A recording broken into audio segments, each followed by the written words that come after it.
बिस्मिल्लाहिर्रहमानिर्रहीम। नाज़रीन अस्सलाम वालेकुम। मैं हूँ आपका मेज़बान साबिर शाकिर वफाकी दारुल हुकूमत इस्लामाबाद से। कुछ अहम तरीन ख़बरें हैं और वो हैं पाकिस्तान के लिए भी, पाकिस्तानियों को भी गौर से इन ख़बरों पे अमल करना चाहिए, इन ख़बरों को सुनना चाहिए।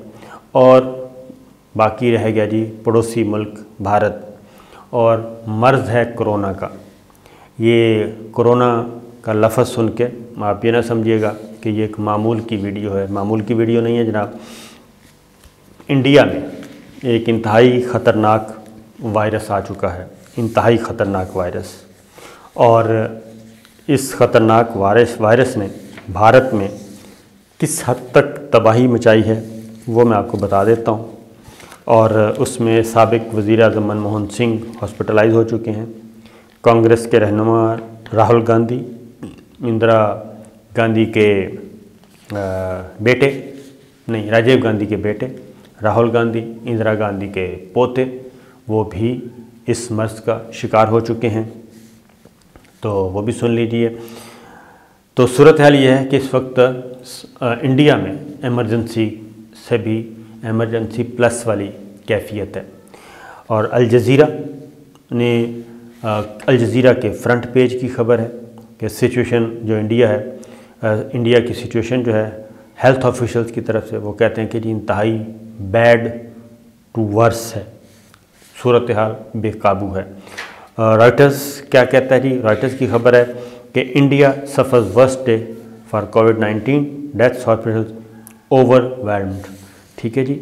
उसके बाद BBC की ख़बर है, और corona virus double mutant Covid variant found in India, यानी ख़तरनाक मर्ज़ जो है ये है BBC की ख़बर। तमाम आलमी ज़राया ब्लॉग जो हैं अब इसको रिपोर्ट कर रहे हैं। अमेरिका ने अपने शहरियों का दाखिला बंद कर दिया है और अपने शहरियों को निकाल रहा है। और बरतानिया पहले ही रेड लिस्ट में डाल चुका है। इवन साउथ अफ्रीका और थाईलैंड, स्विट्ज़रलैंड, ये ममालिक भी, यूरोप ममालिक भारत को रेड लिस्ट में डाल चुके हैं, ख़तरनाक लिस्ट में डाल चुके हैं। अब ये डबल म्यूटेंट कोरोना वायरस है क्या? ये डबल म्यूटेंट वायरस है जी, भारतीय कोरोना वायरस इसको कहा जाता है। अब ये भारतीय कोरोना वायरस डबल म्यूटेंट के नाम से पूरी दुनिया में जाना जा रहा है। आलमी इदारा सेहत ने भी मुतनब्बे किया है, ख़बरदार कर दिया है इंडिया के मामले में पूरी दुनिया को कि इससे बच के रहें। पाकिस्तान चूँकि पड़ोसी मुल्क है इसका, और इंडिया के जो पड़ोसी ममालिक हैं वो भी इस वक्त क्या कहना चाहिए, ख़तरे के दायरे के अंदर है। ठीक है जी। रेड जोन में आप कह लें, रेड अलर्ट वहाँ पे भी जारी हो चुका है। और हम इसी मामले में पाकिस्तान से कहेंगे, गवर्नमेंट पाकिस्तान को फ़र्ज़ बनता उनका कि इंडिया के साथ तमाम बॉर्डर सील किए जाएं। और इंडिया दुश्मन है, वो कुछ भी कर सकता है। ठीक है जी। वो बंदे भी भेज सकता है मुतासरा, और ये वायरस फैला भी सकता है। और ख़ास तौर पे करतारपुरा हो, मजहबी टूरिज़म हो, हर तरह की बंद कर देनी चाहिए। करतारपुरा को भी बंद कर देना चाहिए और इमरजेंसी नाफिज करनी चाहिए। तो ये उनका फ़र्ज़ बनता है। और वाघा बॉर्डर बाय फुट जो आते हैं वो भी बंद कर देने चाहिए, क्योंकि हमने देखा है कि कुछ सिख बिरादरी के लोग पहुँचे हुए हैं ननकाना साहब और अपनी रसूमात के लिए। तो फ़िल वक्त ऐसी नहीं होनी चाहिए, क्योंकि कोरोना का डबल म्यूटेंट नामी भारतीय वायरस B1617 बरतानवी और जनूबी अफ्रीकी वायरस से ज़्यादा मुहलक है, जो मुमकिन तौर पर कोरोना से सेहतयाब शख्स को दोबारा मुतासर करने और वैक्सीन की इफादियत को भी 50% कम करने की सलाहियत रखता है। यानी वैक्सीन हो भी जाए, वैक्सीनेशन हो भी जाए, तब भी ये मुहलिक है। और 10 ममालिक तक अब तक ये फैल चुका है, बरतानिया, अमेरिका समेत। और भारत में अब ये तबाही फैला रहा है। भारत में गुज़श्ता 24 घंटों के दौरान 2,60,000 नए केसेस आए हैं। कोरोना की मरीज़ों की मजमूई तादाद 1.5 करोड़ से भी तजावुज़ कर चुकी है। और 1,80,000 से ज़्यादा, यानी ये 24 घंटे पहले की तादाद है, और रुखसत हो चुके हैं लोग, जहाँ बहक हो चुके हैं। प्रेस ट्रस्ट ऑफ इंडिया ने ट्वीट किया और उसमें उन्होंने बताया कि एक दिन में 2,60,000 कोरोना के मरीज़ आ रहे हैं एक दिन में। तो इससे आप अंदाज़ा कर सकते हैं 2,000 अमवात हुई हैं एक दिन में, लेकिन बहुत सारी अमवात दबाई जा रही हैं, छुपाई जा रही हैं। गार्जियन ने भी यही रिपोर्ट किया जी, new corona virus variant described as double mutant reported in India. अब ये हो क्या रहा है? हो ये रहा है कि भारत में इस वक्त सूरत हाल ये है कि मरीज़ों की तादाद बढ़ चुकी, हॉस्पिटल्स में कोई जगह नहीं है, खा वो प्राइवेट हैं या सरकारी हैं, बल्कि मस्जिदों को कोविड सेंटर में तब्दील कर दिया गया है, मंदिरों को कोविड सेंटर में तब्दील कर दिया गया है, गिरजाघरों को कोविड सेंटर में तब्दील कर दिया गया है, क्योंकि 1 अरब से ज़्यादा का वो मुल्क है और हर मस्जिद में, हर मंदिर में, हर गिरजाघर में बेड लगाए जा रहे हैं, मैट्रेस बिछाए जा रहे हैं और वहाँ पे आर्जी बंदोबस्त किया जा रहा है ऐसे मरीज़ों के लिए। ये एक है। फिर भारत से हांगकांग की परवाज़ के 47 मुसाफिरों का कोरोना टेस्ट मस्बत आया, क्योंकि अब वहाँ पे लोग खौफ व हरास की हालत में निकल रहे हैं मुख्तलिफ़ मुल्कों में। और आपको पता है कि एक नेगेटिव रिपोर्ट बनवाना कोई मुश्किल काम नहीं है, जैसा कल्चर हमारा है उससे बदतर उनका है। वो भी रिपोर्ट लेते हैं नेगेटिव की, साथ स्लिप लगाई और ट्रैवल करते हैं। लेकिन अब ममालिक जहाँ पे आप लैंड करते हैं, इंडियन शहरी लैंड कर रहे हैं, वहाँ पे वो दोबारा चेक करते हैं और चेक करने के नतीजे में एक प्रवास में सिर्फ 47 कोरोना पॉजिटिव थे, और जिसकी वजह से 2 हफ्ते के लिए इंडिया की तमाम कमर्शियल परवाज़ों की आमद पर हांगकांग ने 2 हफ्ते के लिए बैन कर दिया है। और इनको देखा देखी जो हैं बाकी ममालिक भी वो भी ये कर रहे हैं।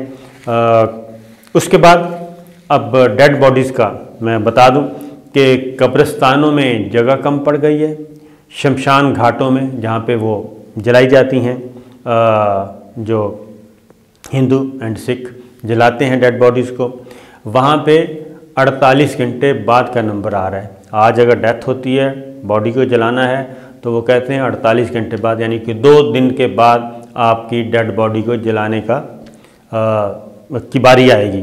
तो यहाँ तक मामला ख़राब हो चुके हैं। और राहुल गांधी और नई दिल्ली के जो वज़ीर आला हैं केजरीवाल, वो हो चुके हैं इसका शिकार। तो ये सिलसिला जनाब इस वक्त पूरी भारत में हो रहा है, और हम चूँकि उसके बैठे हैं पड़ोस में, और हमें भी अपने मामलात को देखना चाहिए। और बाकी जो पाकिस्तानी शहरी हैं उनको अदरवाइज़ भी क्या कहना चाहिए, ख्याल रखना चाहिए, क्योंकि इस्लामाबाद में इस वक्त मैं बता दूं कि इस्लामाबाद के अस्पतालों में, बाकी शहरों को छोड़ दें, बाकी शहरों में इससे भी बुरी हालत है। इस्लामाबाद में जो हॉस्पिटल्स फुल हैं और मोर देन 90%, और चंद एक वेंटिलेटर रखे हुए हैं एमरजेंसी की सूरत में, कोई वीवीआईपी कोई ऐसा मसला ना खड़ा हो जाए तो उसके लिए। अदरवाइज़ 100% इस वक्त ऑक्युपाइड है बेड्स भी। और मैंने आपको बताया कि पिम्स में, दीगर अस्पतालों में आम नौइयत की जो रूटीन की सर्जरीज़ हैं, ऑपरेशन हैं, वो बंद कर दिए गए हैं, सिर्फ कोविड-19 को देखा जा रहा है। तो ये है सूरत हाल। इसके साथ कुछ ख़बरें अच्छी भी ले लें। ये भी है कि आज से शुरू हो चुकी है वैक्सीनेशन 50+ वालों की, 51-50 साल से ज़्यादा जिनकी भी उम्रें हैं उनकी वैक्सीनेशन आज से शुरू हो चुकी है। और अगर आप लोगों ने रजिस्ट्रेशन नहीं करवाई तो रजिस्ट्रेशन करवाएं और ज़रूर वैक्सीनेशन करवाएं अपने आप को, क्योंकि इसी का ही एक फ़ायदा है और कोई बचना चाहिए, कॉन्स्पिरेसी पे मत जाएं। बाकी जी यूएई से फौरी तौर पे हमारे वज़ीर ख़ारजा को क्या मिला, ताल्लुकात तो वो कहते हैं मजबूत होंगे ही होंगे। तो जो कर्ज़ा था $2 अरब का जो हमने देना था, उसकी अदायगी यूएई ने फौरी तौर पे मुअख्खर कर दी, और इसकी दरख्वास्त पाकिस्तान ने नहीं की थी, यूएई ने ख़ुद ही ये काम किया है। फिर एक और अच्छी खबर कि माहौलियाती तब्दीली से मुताल्लिक अमेरिका एक अहम तरीन कॉन्फ्रेंस करवाने जा रहा था और पाकिस्तान को उसमें नहीं बुलाया गया था, तो इस पे बड़ा वावेला किया जा रहा था। तो अब पाकिस्तान को भी दावत आ गई है। मलिक अमीन असलम जो हैं वो इस हफ्ते के आखिर में सदर जो बाइडेन की ज़ेर क़यादत मुनक़्क़द होने वाली आबो हवा से मुतालिक वर्चुअल लीडर समिट में मुमताज़ मुकर्रर की हैसियत से शिरकत करेंगे।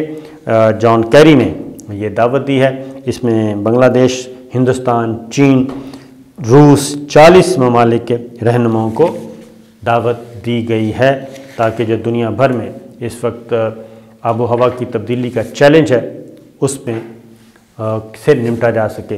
रूस के सदर पुतिन ने भी हामी भरी है जी कि वो भी इसमें शिरकत करेंगे इस वर्चुअल कॉन्फ्रेंस में जो अमेरिका ने बुलाई है। तो ये थी सूरत हाल।